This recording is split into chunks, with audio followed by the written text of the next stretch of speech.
টাকা জমানোর জন্য আমরা নানা রকম বুদ্ধি কিন্তু অ্যাপ্লাই করে থাকি, কিন্তু বিভিন্ন মানুষের বিভিন্ন বুদ্ধি আমাদের সবসময় হয়তো নেওয়া হয় না। মানে আমি বলতে চাইছি বিভিন্ন দেশের মানুষদের বুদ্ধি।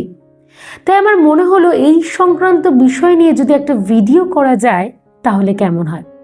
আমি মূলত আজকে বলবো চীন দেশের মানুষেরা কিভাবে টাকা জমায়, এমনকি তাদের অর্থনৈতিক দিকটাকে কিভাবে উন্নতির দিকে নিয়ে যায়, সেই নিয়েই আমি আজকে মূলত তোমাদেরকে 3টি টিপসের কথা শেয়ার করব। প্রথম পয়েন্টটা শুরু করছি বা টিপসটা, সেটা হলো রেড এনভেলপ। ওই চীন দেশে না ছোট ছোট বাচ্চাদেরকেও অনেক কিছু শেখানো হয় টাকা সঞ্চয় করার ব্যাপারে। কি শেখানো হয়?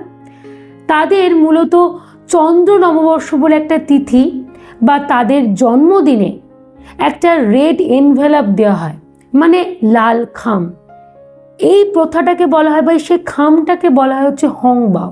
এই খামের মধ্যে তারা কিছু অর্থ দিয়ে দেয় এবং সেই বাচ্চাটিকে বলা হয় বা শেখানো হয় যে এই টাকাটা তুমি কিন্তু খরচা করবে না, এটাতে তোমাকে সঞ্চয় করতে হবে, কারণ ভবিষ্যৎ জীবনে এই টাকাটাই তোমার কোনো না কোনো কাজে কিন্তু আসতে পারে। এবং একটা বাচ্চা যখন ছোটবেলা থেকে এই অভ্যেসটা করতে শুরু করে, স্বাভাবিকভাবেই যখন সে বড় হয় তখন কিন্তু তার এই অভ্যেসটা থেকে যায়। কিন্তু আমাদের দেশে দেখো, বাচ্চাদেরকে আমরা টাকার দিকে আনতেই চাই না। তারা কিছু জিজ্ঞেস করলে আমরা বলি কি তুমি বড় হও, তারপরে তোমাকে টাকার ব্যাপারটা বলবো, এখন টাকার বিষয়ে বুঝে কোনো লাভ নেই। এমনকি তার সামনে টাকা সংক্রান্ত বিষয় নিয়ে আমরা কোনো আলোচনা করি না। তাহলে সেই বাচ্চাটি যখন বড় হচ্ছে, সে কি প্রকৃত অর্থে টাকার গুরুত্ব বা মূল্যটা বুঝছে? বা তার মধ্যে কি টাকা জমানো বা সঞ্চয় করার খিদে তৈরি হবে কোনো দিন, বা অভ্যেস তৈরি হবে? হবে না। কিন্তু চীন দেশের মানুষদের দেখো, তারা ছোট্ট থেকে বাচ্চাটিকে এইভাবে তৈরি করে বলে বড় হয়েও টাকা সঞ্চয়ের ক্ষেত্রে তাদের অনেকটা সুবিধা হয়। একটা অভ্যেস তো ছোট থেকেই তৈরি হয়ে যাচ্ছে। তাই আমি বলতে চাইছি আমরাও সেই অভ্যেসটা তৈরি করব। একেবারে ছোট্ট থেকে আমাদের বাড়িতে ছোট সদস্যদেরকে এই অভ্যেসটা কিন্তু আমরা শেখাবো। টাকা সঞ্চয় করতে হবে, টাকার পরিমাণ আমাদেরকে কিন্তু বাড়াতে হবে। এবারে দ্বিতীয় টিপস, সেটা হলো ফ্যামিলি পুলি। চীন দেশের মানুষেরা মূলত দুটো জিনিসকে ভীষণ ভয় পায়। কি জানো?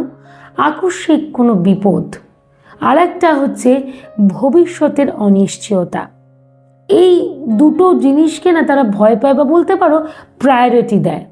এই কারণে তারা যখনই হাতে টাকা পায়, এই ক্ষেত্র যে দুটোর কথা বলছি এর জন্য সঞ্চয়টা তারা করতে থাকে, মানে আলাদা আলাদা ফান্ড ক্রিয়েট করতে থাকে।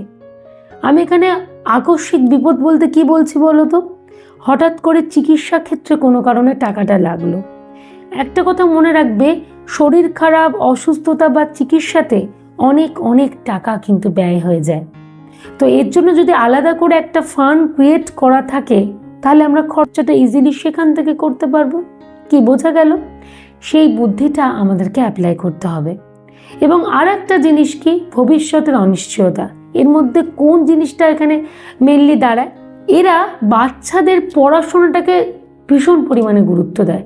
এবারে তোমরা হয়তো প্রশ্ন করবে যে এর সাথে ভবিষ্যতে অনিশ্চয়তার যোগাযোগটা কোথায় হচ্ছে?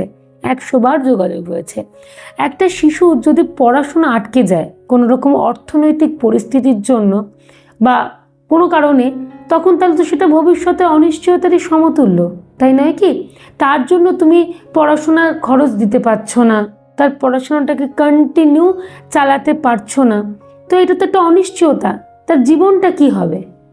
একটা বাচ্চার ভিত্তিতেও তার শিক্ষা, তাই না? ভিত্তাই তো করে শিক্ষা দিয়ে। শিক্ষাই যদি কোনো কারণে বন্ধ হয়ে যায়, তখন তাহলে আর কি হবে? সেটা তো ভবিষ্যতে অনিশ্চয়তারই সমতুল্য। তাই এরা সর্বদা কি করে বলো তো, আলাদা আলাদা এই দুটো ফান্ডকে কিন্তু ক্রিয়েট করে রেখে দেয়। এবং আরেকটি জিনিসকেও এরা সর্বদা গুরুত্ব দেয়। সেটা কি? সেটা হলো পরিবারের প্রত্যেককে এটা বোঝায় যেটা পরিবারের খরচ, তার আলাদা আলাদা ভাগ থাকা দরকার। প্রত্যেকটা খরচ, একটা পরিবারের অনেক খরচ, খাওয়া দাওয়া, ইলেকট্রিসিটি, গ্যাস, স্বাস্থ্য, পড়াশোনা, বিভিন্ন রকম দিক, কোনো কিছু ধরো ইউটিলিটির দিক ঢুকে যাচ্ছে, বিভিন্ন খরচা রয়েছে, প্রত্যেকটা আলাদা আলাদা করে টাকাটাকে তারা ভাগ করে রাখে। কেন ভাগ করে রাখে? যাতে কিনা একটার টাকা একটার সাথে গুলিয়ে না যায়, এবং এর ফলস্বরূপ কী হয়, গোটা টাকাটাকে তারা ট্র্যাকিং করতে পারছে এবং বাড়তি বা বাজে খরচ কিন্তু তারা আটকাতে পারছে। আচ্ছা, এবারে 3 নম্বর টিপস অ্যান্ড ট্রিক্স, সেটা কি? সেটা হলো তারা ক্যাশ, সবসময় ক্যাশে বিশ্বাসী, মানে ক্যাশ টাকাতে বিশ্বাসী। এটা তাদের ক্যাশ অনলি একটা হ্যাবিট রয়েছে। এরা কোনো না কোনো ক্ষেত্রে ওই বিভিন্ন রকম ক্রেডিট কার্ড, কোনো রকমভাবে লোন, ইএমআই, এইগুলোকে তারা বিশ্বাস কোনো না কোনোভাবে করতেই চায় না। কারণ এইটা জানে যে এইখানে যত বেশি তারা ঝুঁকতে শুরু করবে, তত বেশি তাদের খরচা করার প্রবণতাটা কিন্তু তৈরি হয়ে যাবে। আমরা যখন অনলাইনে কোনো কিছু পেমেন্ট করি, দেখবে আমরা কিন্তু প্রচুর পরিমাণে খরচা করে ফেলি। আমাদের কিন্তু মনে হয় না যে না, খরচাটা একটু বাঁধন রেখে করা উচিত। কিন্তু যখন ক্যাশ আমরা করব খরচা, তখন মনে হবে 1000 টাকা আমার বেরিয়ে গেল, কি 500 টাকা আমার বেরিয়ে গেল। তো চীন দেশের মানুষেরা এই বুদ্ধিটাকে অ্যাপ্লাই করে। এরা সবসময় ক্যাশে বিশ্বাসী। এরা মনে করে আমরা যা খরচা করব ক্যাশে করব, আমার কাছে আজকে যেইটুকু আছে সেইটুকুই খরচা করব।